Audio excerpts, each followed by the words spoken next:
ഹൈക്കോടതി സ്റ്റേയോ താൽക്കാലിക ആശ്വാസമോ നൽകിയില്ലെങ്കിൽ ഗവർണർ പുറത്താക്കിയ Calicut V C doctor M J. Jayaraj, സംസ്കൃത V C doctor M V. Narayanan എന്നിവർക്ക് ചൊവ്വാഴ്ച പദവി ഒഴിയേണ്ടി വരും. കഴിഞ്ഞ 7-നാണ് ഗവർണർ ഇരുവരെയും പുറത്താക്കിയത്. ഉത്തരവ് തിങ്കളാഴ്ച വരെ നടപ്പാക്കരുതെന്ന് ഹൈക്കോടതി നിർദ്ദേശിച്ചിരുന്നു. ചാൻസലറുടെ ഉത്തരവിനെതിരെ 2 വി സിമാരും ഹൈക്കോടതിയിൽ ഹർജി നൽകിയിട്ടുണ്ട്. പുറത്താക്കപ്പെട്ടവർക്ക് അപ്പീൽ നൽകാൻ ഹൈക്കോടതി ഉത്തരവ് പ്രകാരം 10 ദിവസത്തെ സാവകാശം അനുവദിച്ചിരുന്നു. കാലാവധി ഇന്ന് തീരും. ഹൈക്കോടതി ഇടപെട്ടില്ലെങ്കിൽ ചൊവ്വാഴ്ച 2 വി സിമാരുടെയും ചുമതല മുതിർന്ന പ്രൊഫസർമാർക്ക് ഗവർണർ കൈമാറും.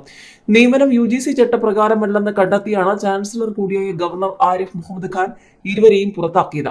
2022 ഒക്ടോബർ 21-ന് സാങ്കേതിക യൂണിവേഴ്സിറ്റി വി സി ആയിരുന്ന MS രാജശ്രീയെ നിയമനത്തിലെ ക്രമക്കേട് കണ്ടെത്തി സുപ്രീം കോടതി പുറത്താക്കിയിരുന്നു. ഈ ഉത്തരവിന്റെ പശ്ചാത്തലത്തിലുള്ളതാണ് ഗവർണറുടെ നടപടി. UGCയുടെ റിപ്പോർട്ട് ലഭിച്ചാലുടൻ open university V C Mubarak Pasha, digital സർവകലാശാല വി സി സജി ഗോപിനാഥ് എന്നിവരെയും പുറത്താക്കും.